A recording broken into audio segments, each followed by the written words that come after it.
Buen día, amigos, ¿cómo están ustedes? Buen día. Hay una pequeña interferencia en el internet. Damos gracias al Rey por todas las cosas, por su amor, su misericordia, su gran bondad que tiene con nuestras vidas. Gracias al Rey en todo tiempo le damos, en todo tiempo le damos gracias al Señor.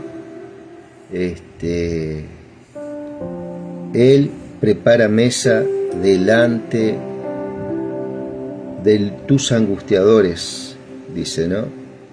Y tus angustiadores puede ser alguna circunstancia y alguna consecuencia que vos estás pasando. Recordemos que estas palabras fueron dichas por el rey David en un salmo donde estaba siendo muy atribulado de diferentes formas, de diferentes maneras. El rey fue verdaderamente batallado en muchas cosas, ¿no? Y una de las cosas que tenía muchas batallas el rey David era en sus deseos, sus malas concupiscencias que operaban dentro de él, como todo hombre, ¿no? Y puede ser que estemos siendo atribulados por algunas conductas que tenemos en nuestro interior, en la cual el Señor está trabajando para que nosotros nos alejemos de estas conductas, ¿cierto? Que intervienen en el crecimiento pleno, ¿cierto? Que el Señor ya ha alcanzado para vos. Él ya alcanzó ese crecimiento para tu vida. Ahora nosotros somos moviéndonos en Él para alcanzar estas cuestiones en cuanto a nuestro carácter, ¿cierto? Ahí me sumo yo. Si damos gracias al Rey, ¿cierto? En medio de esas circunstancias, de esas consecuencias, donde nuestra alma estaba acostumbrada a solucionar, ¿cierto? Temporalmente algunas cuestiones, ¿cierto? Armar todo un argumento detrás para justificar una conducta, aún en nuestro interior, ¿no? En nuestra conciencia, ¿cierto? Y a través de los tiempos, de no conocer al Señor, nuestra conciencia estaba, por así decirlo, cauterizada, entenebrecida, donde se justificaba nuestra alma por los hechos, ¿cierto? Y generalmente eran hechos que perjudicaban el transitar de la misma hacia la plenitud. En este caso, estando en Cristo, también tenemos nuestras luchas, nuestras pruebas, estamos saliendo de esas viejas conductas, ¿cierto? Pero tenemos el aporte del Espíritu Santo, primeramente, que nos dio un espíritu nuevo en nuestras vidas, que es nuestro ser espiritual, ¿cierto? Que está anclado, nuestra alma se ancló, se unió, es algo indisoluble, en el cual hoy vivimos. Y Él nos da poder por medio de la palabra. Dice que temblamos ante la palabra del Señor. Aquellos que aguardan a mis puertas, temblamos. Ya nosotros no estamos a las puertas, nosotros estamos en el lugar santísimo. Sí, como iglesia tenemos esa gran gracia, regalo de poder estar en su presencia, ¿no?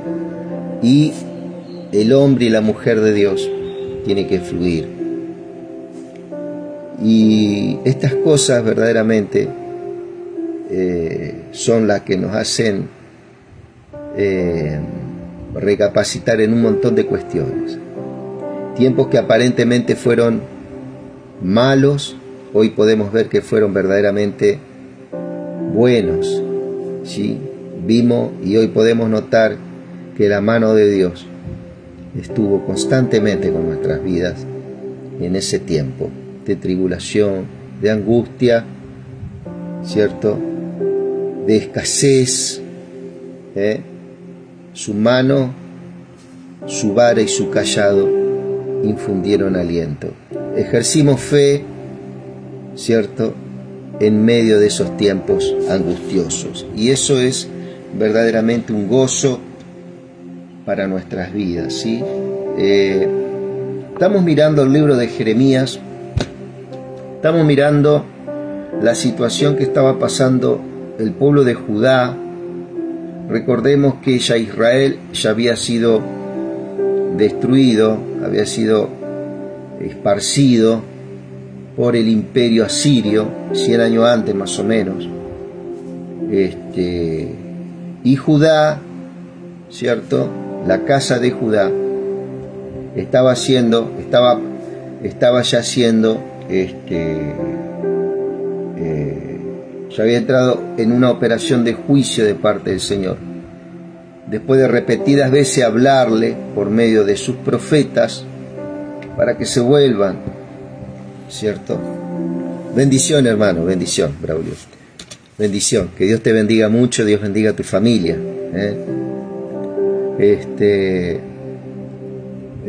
Notamos que Judá, estamos hablando de Jeremías, Judá estaba en plena operación de juicio de parte de Dios. Y podemos ver cómo Dios actuó en toda la región. Después vamos a ver en toda esa región cómo Dios actuó en juicio sobre Egipto, sobre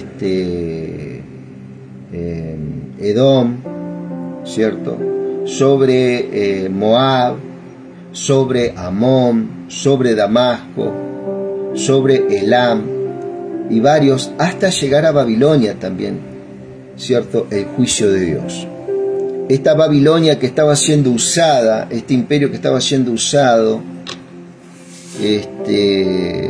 para traer juicio a toda la región, ella iba a ser también, iba a entrar en un juicio de Dios, ¿cierto? Que eso está en una de las partes que está es en el libro de Daniel. ¿Viste cuando Daniel vio la estatua? Esa estatua está en Daniel 2. Gracias, Jesús. Vamos a mirar un poquito la Biblia. Y vamos a ver la congruencia que hay con Jeremías, profeta Daniel. Precioso es el Señor. Aleluya. Vamos a prender un cachito la luz porque la visión por ahí nos falla un poco y vamos a entrar un poquito al texto sagrado. Precioso es el Señor. Vamos a ver ahí. Cuando Daniel tuvo un sueño,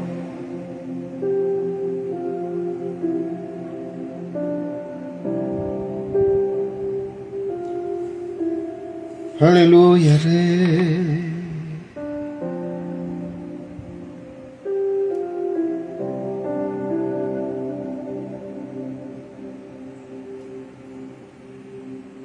Dice Daniel, vamos a ir directamente a la interpretación que tuvo Nabucodonosor, que es el rey que estaba ejecutando estos juicios sobre las naciones, entre ellas Israel. Estamos hablando más o menos en el siglo VI antes de Cristo. ¿Sí? Años 600, 605 más o menos. Eso está registrado en los libros de historia, ¿cierto? Dice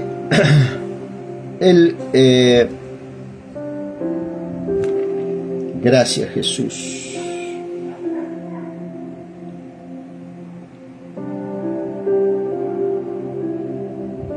Entonces dice el 19: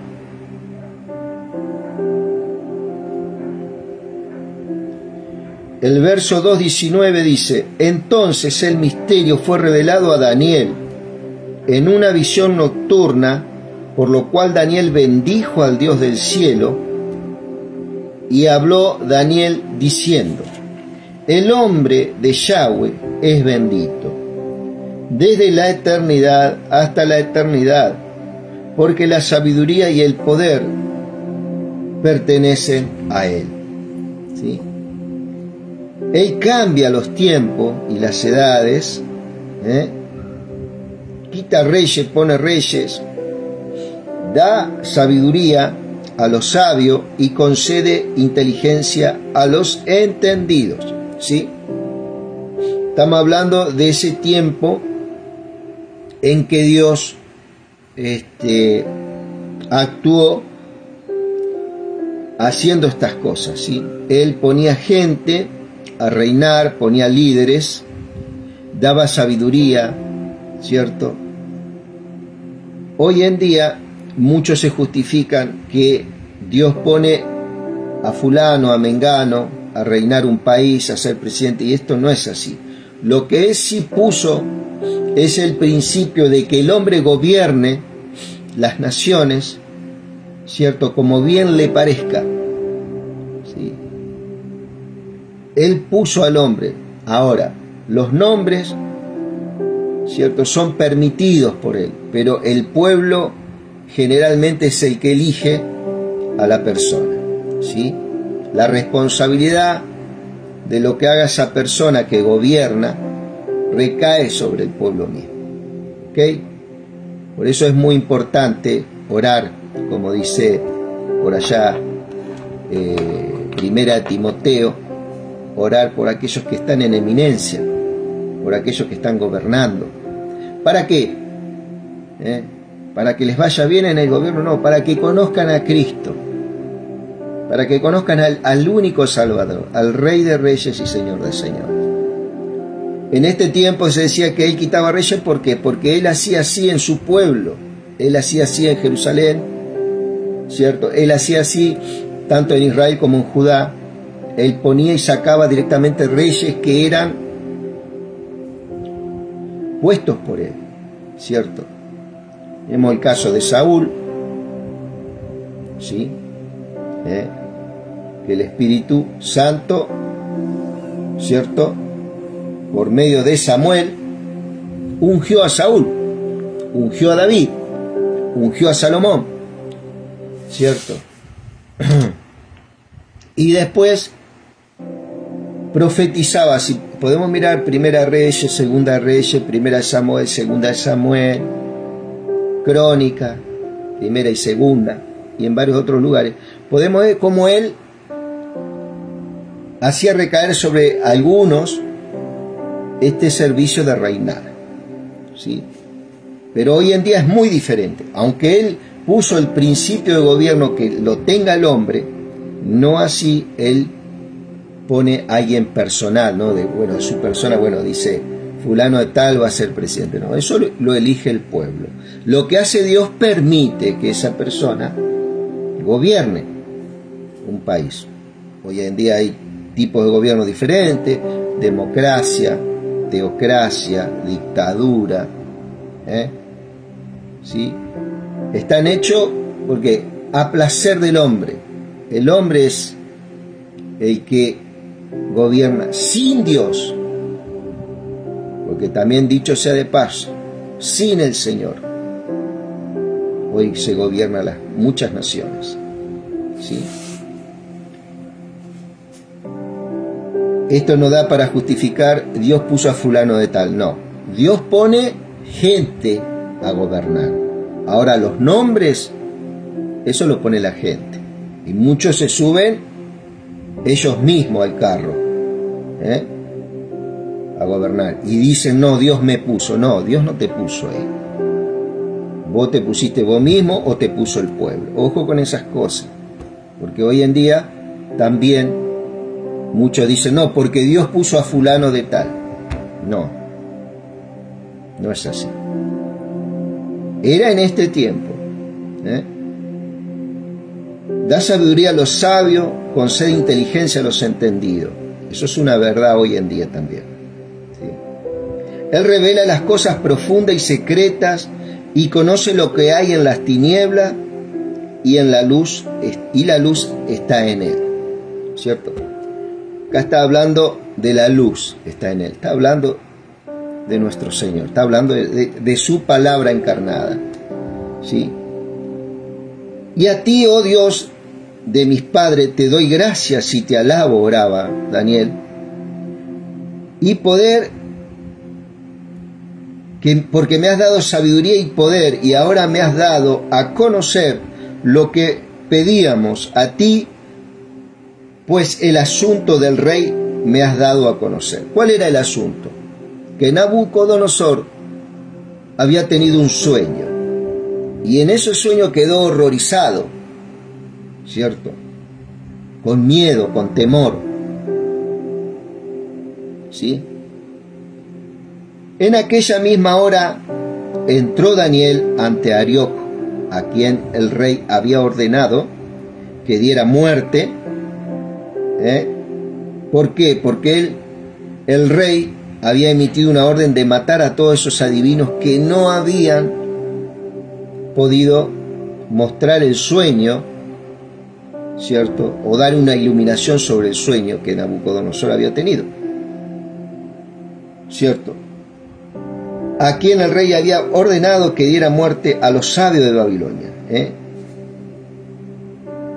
Y fue y le dijo así: no ejecutes a los sabios de Babilonia, sino llévale a la presencia del rey, y yo declararé al rey la interpretación. Acá podemos ver, ¿cierto?, la acción libertadora de la luz, ¿cierto? Porque ahí podemos ver cómo el rey,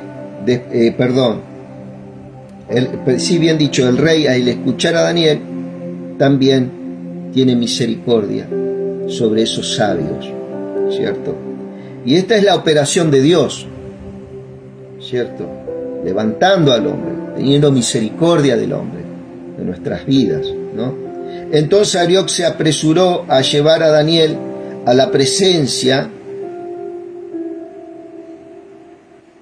del rey y le dijo: he hallado a un hombre entre los cautivos de Judá, quien dará a conocer al rey la interpretación. Acá está hablando de los cautivos de Judá.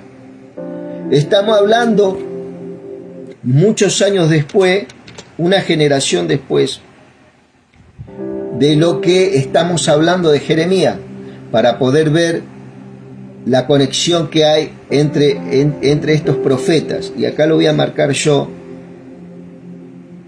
¿cierto? He hallado a un hombre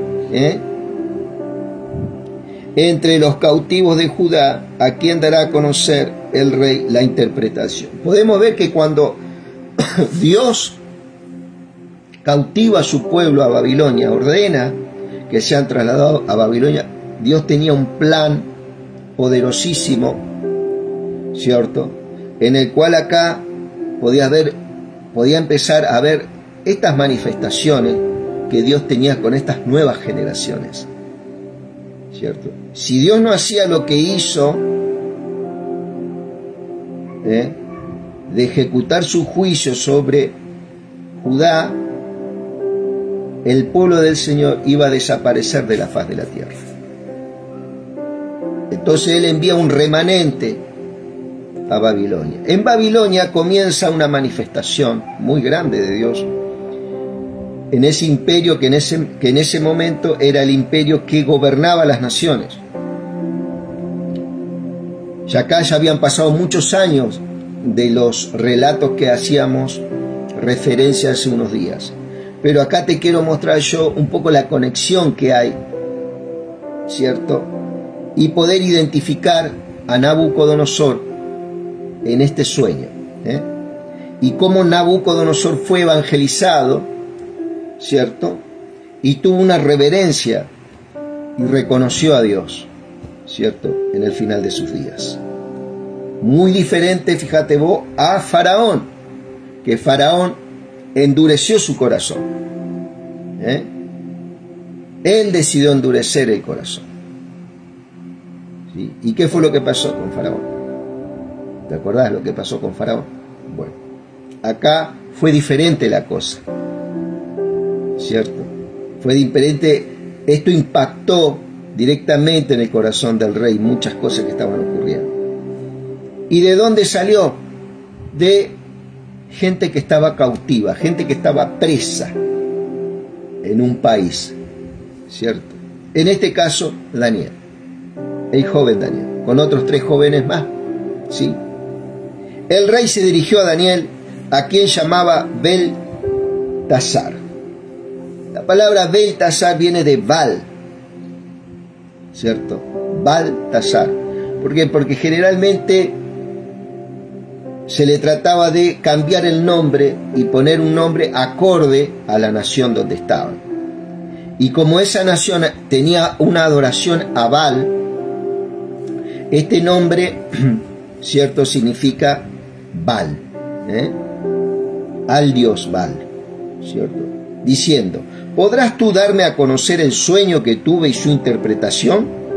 Daniel contestó ante el rey diciendo: el misterio sobre el cual el rey pregunta, no hay sabios, ni magos, ni hechiceros, ni encantadores que sean capaces de declararlo al rey.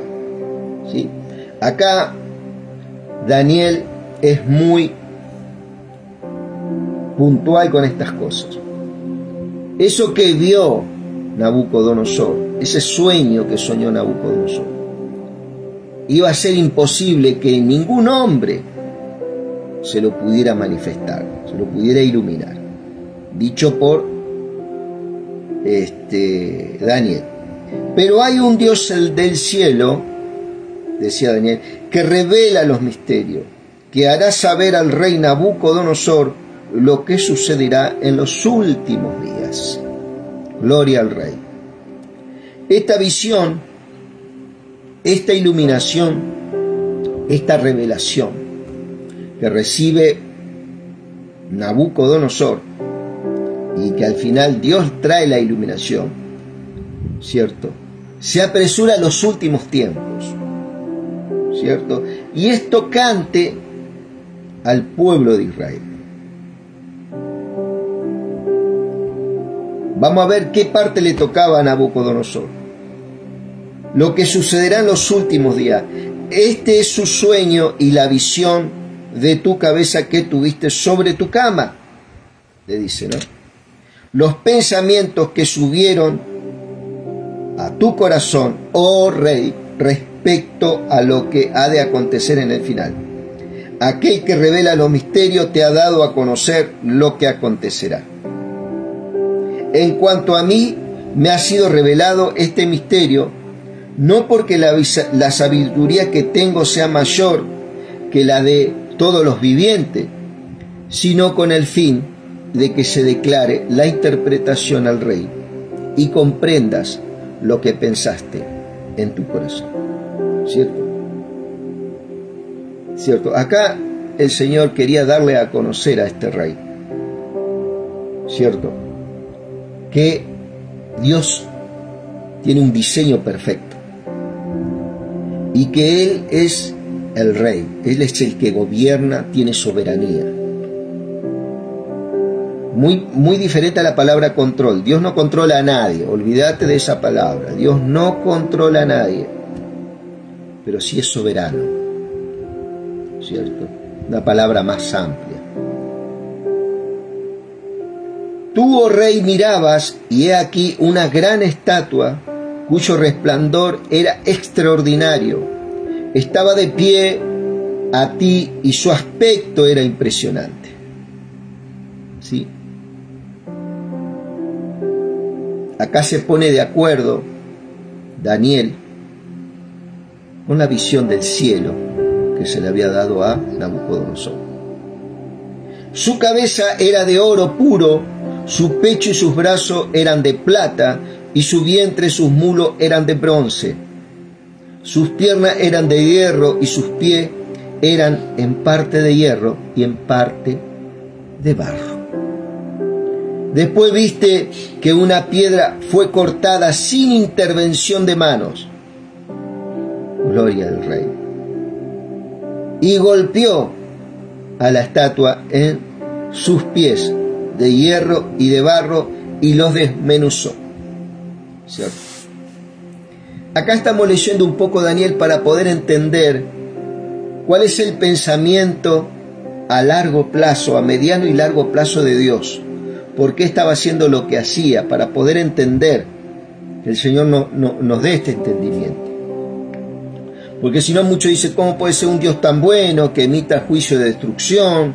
Bueno, había razones en el cual Dios había hecho lo que hizo. Luego el hierro, el bronce, el barro, la plata y el oro fueron desmenuzados juntos, se volvieron como la paja de las eras en verano, y un viento fuerte los arrebató, y no se halló lugar para ellos. Y la piedra que había golpeado la estatua se convirtió en un gran monte que llenó toda la tierra. ¿Sí? Es precioso esto, lo que está hablando acá el Padre, ¿cierto? Lo que le dijo el Padre a este hombre Nabucodonosor. Este es el sueño, ahora te diré su interpretación en presencia del rey. Tú, oh rey, un rey de reyes eres. Acá está hablando de una forma muy personal el Espíritu con Nabucodonosor. El Dios Altísimo te ha dado un reino poderoso y honor. Acá podemos ver que Dios le está hablando que Dios lo puso a él ahí y le dio honor. Y cualquier lugar en el que habiten los hombres, las aves del cielo y los animales del campo, Él lo ha entregado en tus manos para que ejerzas dominio sobre ellos. Tú eres la cabeza de oro. ¿Sí? Acá está viendo cómo Dios permite que el hombre gobierne el curso de la historia en toda la tierra. ¿Sí? Perdón, vamos para un cachito.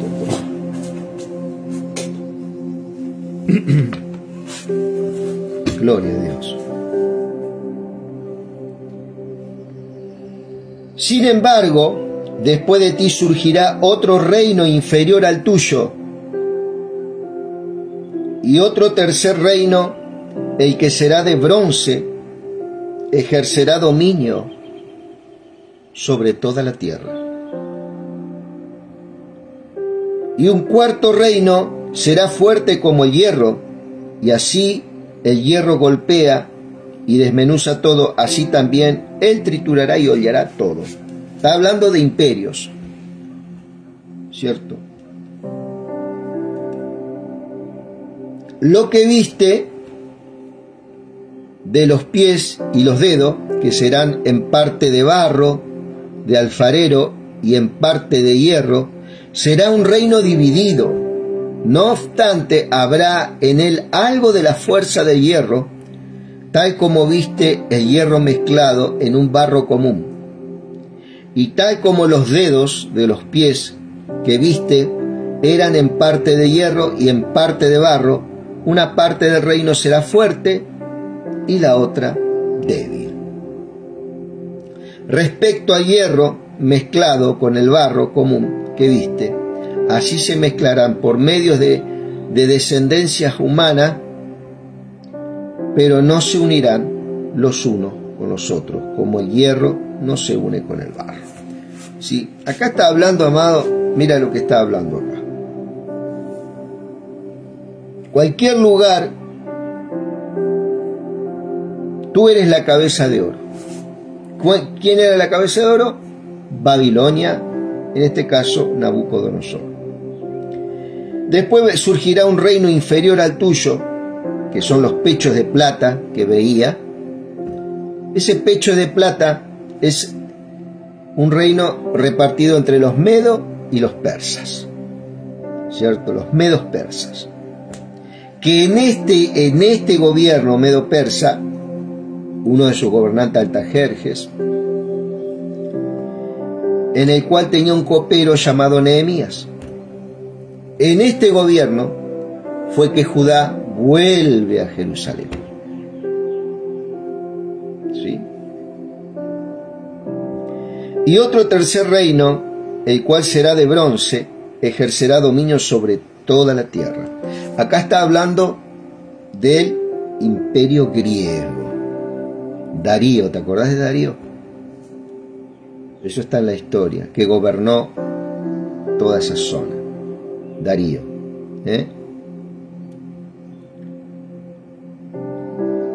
Y un cuarto reino será fuerte como el hierro, y así como el hierro golpea y desmenuza todo, así también él triturará todo. Esto está hablando del imperio romano. ¿Sí? El imperio romano conquista después todo lo que era Grecia en ese tiempo. Sin embargo, Roma queda obnubilada con la cultura griega. La cultura griega conquista Roma. Ya estamos después hablando ya en los tiempos de que Jesucristo viene, ¿cierto? En carne, en este imperio romano. Lo que viste de los pies y los dedos, que eran en parte de barro, de alfarero, y en parte de hierro, será un reino dividido. No obstante, habrá en él algo de la fuerza de hierro, tal como viste el hierro mezclado con el barro común. Y el tal de los dedos de los pies que viste eran en parte de hierro y en parte de barro. Una parte del reino será fuerte y la otra débil. Respecto al hierro mezclado en el barro común que viste, así se mezclarán por medios de descendencia. Y hay algunos que dicen, se mezclarán por medio de alianzas humanas, dice otra versión, la Reina Valera, pero no se unirán los unos a los otros, como el hierro no se une con el barro. ¿Sí? Y en los días de esos reyes, el Dios del cielo establecerá su reino eterno, que jamás será destruido. Y el reino no será dejado a otro pueblo, sino que desmenuzará y destruirá todos estos reinos, y él permanecerá para siempre. Tal como viste que el monte fue cortado una piedra sin intervención de manos, y que desmenuzó el hierro, el bronce, el barro, la plata y el oro. El gran Dios te ha dado a conocer lo que acontecerá en los últimos días. El sueño es verdadero y fiel su interpretación. Esa piedra que es cortada, ¿cierto? Y es lanzada, es Cristo. Y está hablando de un reino que viene. Es el fin de los tiempos del gobierno humano, en el cual ya en lo último ya queda el material del hierro y el barro, en el cual no se pueden unir. Hay una debilidad ahí, en el cual Cristo, ¿cierto? Esa piedra cortada viene, ¿cierto? Y comienza un reino. ¿Te acordás las prédicas que aparecen en Mateo, Lucas, Juan, el libro de los Hechos? El reino de los cielos se ha acercado. Y ahí Cristo viene en forma humana, ¿cierto? Y comienza a destruir, ¿cierto? Y a combatir y a vencer las tinieblas. Y una de las cosas que el Señor hace en su muerte, ¿cierto?, es destruir a aquel que tenía el imperio de la muerte. Le quita la llave, le quita dos armas, el pecado y la muerte. Y ahí comienza un proceso para toda la iglesia, en aquellos que creen. Entonces el Señor le dice al Padre: Señor, traje dones, ¿qué hago con este poder? ¿Qué hago con esta autoridad, este dominio, con este señorío? ¿Qué hago, Señor? ¿Espero a que se cumpla todo y se lo dé a mi pueblo? No, dáselo a la iglesia. La iglesia hoy en día se convierte en el hombre fuerte. El hombre fuerte, Dios entra en la casa del hombre fuerte, le quita la autoridad, el dominio, ¿cierto?, que había sido delegado por Adán, quita el señorío. Entonces, eso, ¿qué hago, Padre, con esto? Dáselo a la iglesia. Y hoy la iglesia tiene el poder, tiene la autoridad, tiene el dominio del Padre, ¿cierto? Y por medio de su palabra gestiona y conoce lo que tiene, ¿cierto? Y hoy en día nosotros podemos conocer en parte, ¿cierto?, en reino, lo que es el reino y su justicia, ¿cierto? Muy importante esto que estamos hablando para que la iglesia lo entienda, para que nosotros los entendamos, ¿sí? ¿Dónde estamos parados? ¿Cierto? Y ahí comienza a vencer el Señor,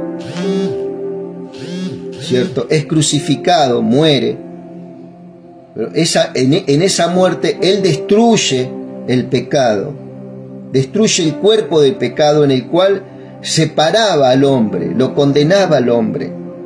Él destruye el cuerpo de pecado. Entonces aquellos que creen en este hecho, ¿sí?, Dios implanta esa simiente, ¿cierto?, incorruptible en su vida, una nueva genética, una creación nunca antes vista. Esa es la iglesia, esos son los que creen. Entonces nosotros, al entender esta cosa, todo el conocimiento el Señor le da a la iglesia, y hoy podemos hablar de estas cosas que van a ocurrir.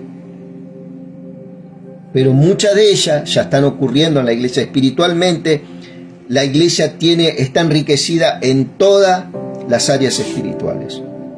Ahora tenemos que empezar a caminar en ellas, ¿cierto? Entonces, esto es lo que yo te quería hablar un poquito del plan de Dios. Y esto va a ocurrir también en un futuro, ¿cierto? Pero ese es el plan que Dios tiene. ¿Por qué hizo lo que hizo? Para llegar a esto, amado. Para que Cristo viniera, para que Él hiciera lo que dijo que iba a hacer. Por allá el Salmo 40 sobre el final dice: en el rollo del libro estaba escrito acerca de mí. Me preparaste cuerpo, Señor. ¿Cierto? Ahí está hablando el verbo. Ese verbo que se hizo carne, dice por allá por Colosenses, por Efesios, ¿cierto? Y vimos su gloria como la del unigénito. Y hoy en día ya no es más el unigénito. Hoy en día es el primogénito entre muchos hermanos. Gloria al Rey. Porque esa unigenitura produjo en nosotros, al creer, también que seamos hijos, y Dios nos da paternidad. ¿Sí? Fíjate vos, te estoy hablando de algunas de las cosas, de cómo Dios alcanza y cumple su verdad, ¿cierto? Esto para entender un poquito lo que hablaba de Nabucodonosor, ¿no? Y estamos en Jeremías capítulo 35, después de esta breve introducción. Acá aparece alguien que Dios pone como ejemplo en este trato que tenía con Judá todavía. Dios en su misericordia seguía hablando a Judá para que se volviera a él. Jeremías 35 dice: este es el mensaje que el Señor le dio a Jeremías en el tiempo de Joacín, hijo de Josías, rey de Judá. Ve a la familia de los recabitas y habla con ellos, tráelo a uno de los salones del templo del Señor y ofréceles vino. Entonces tomé a Hazanías, hijo de Jeremías y nieto de Abisanías, a sus hermanos, a sus hijos y a toda la familia de los recabitas,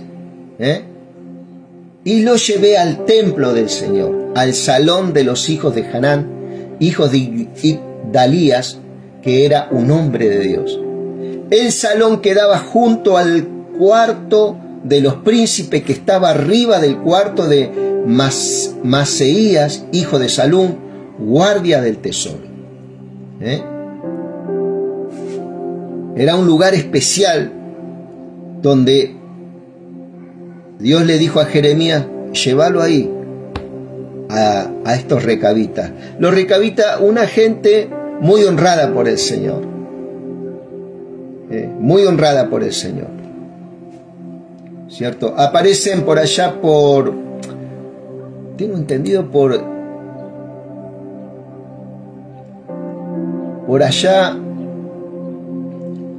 por Segunda de Reyes 10 me parece, verso 15 al 28, habla de Jonabad, hijo de Recab, ¿cierto? O de Recab creo que habla. Pero bueno, eso se lo dejo para que ustedes lo lean.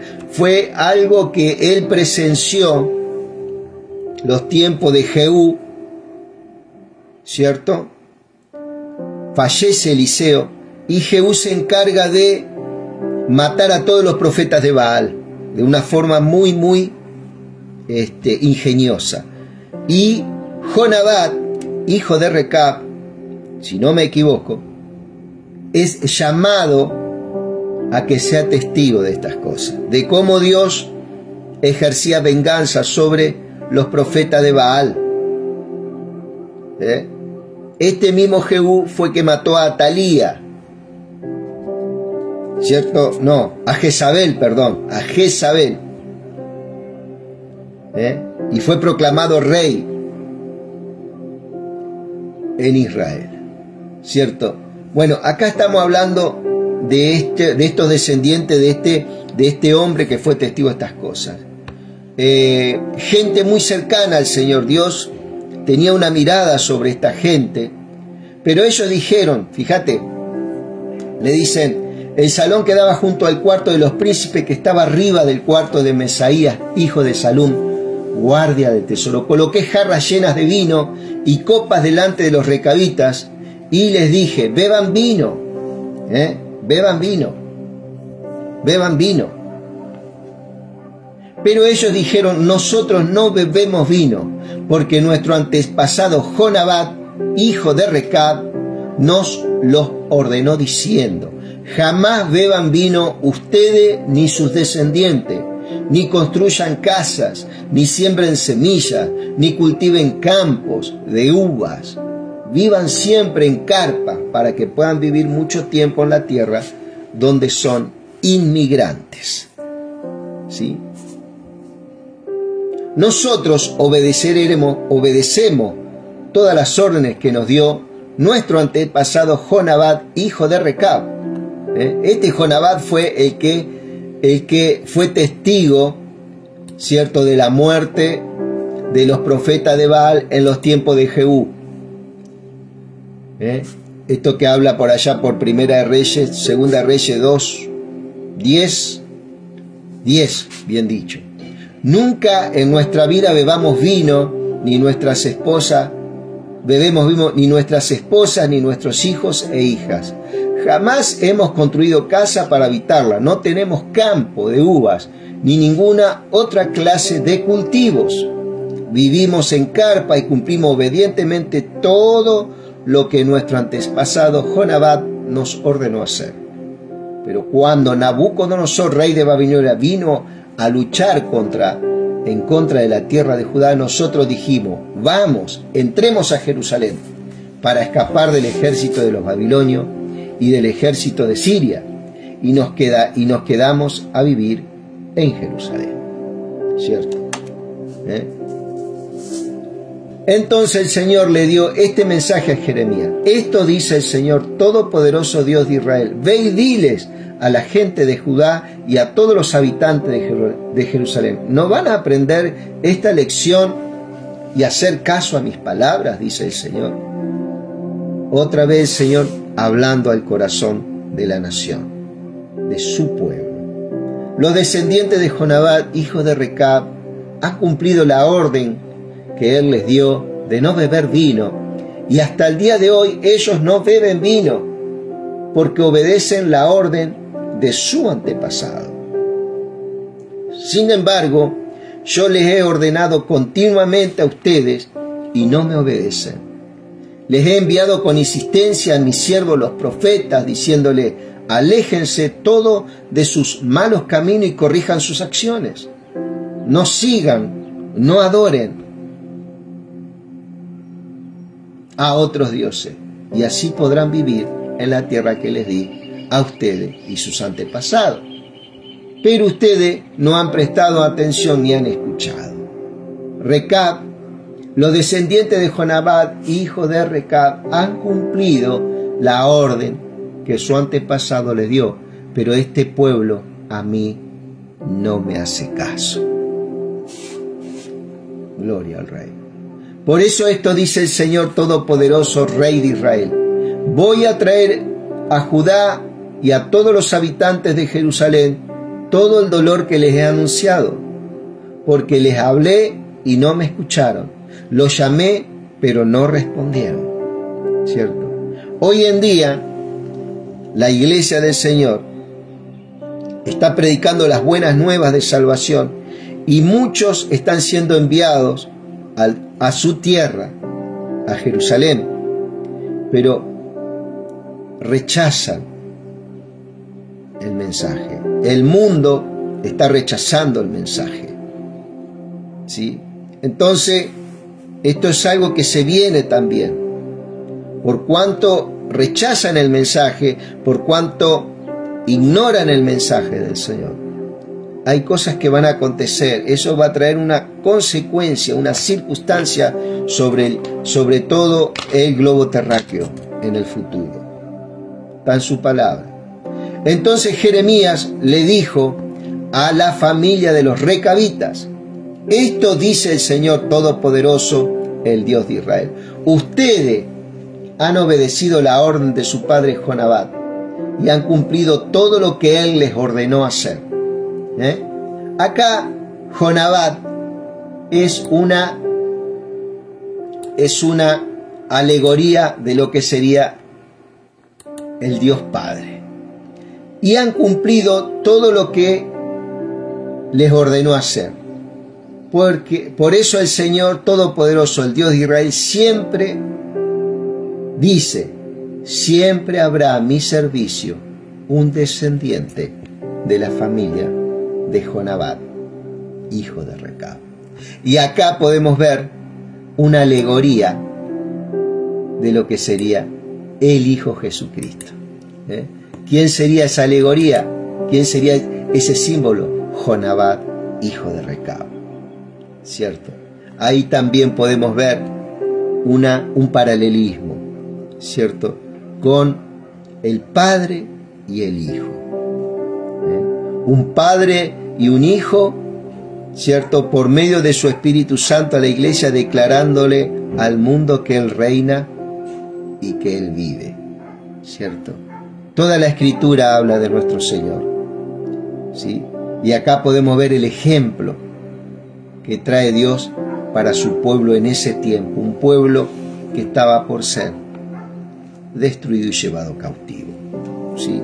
Mi querido amigo, hasta acá llegamos con este pequeño relato, ¿cierto? Que Dios te bendiga grandemente y estaremos mirando este libro de Jeremías. Se vienen cosas extraordinarias para sus hijos, ¿sí? Yo lo sé, eso sabemos que es así. Que Dios bendiga a tu familia, que Dios bendiga tu casa. Amén.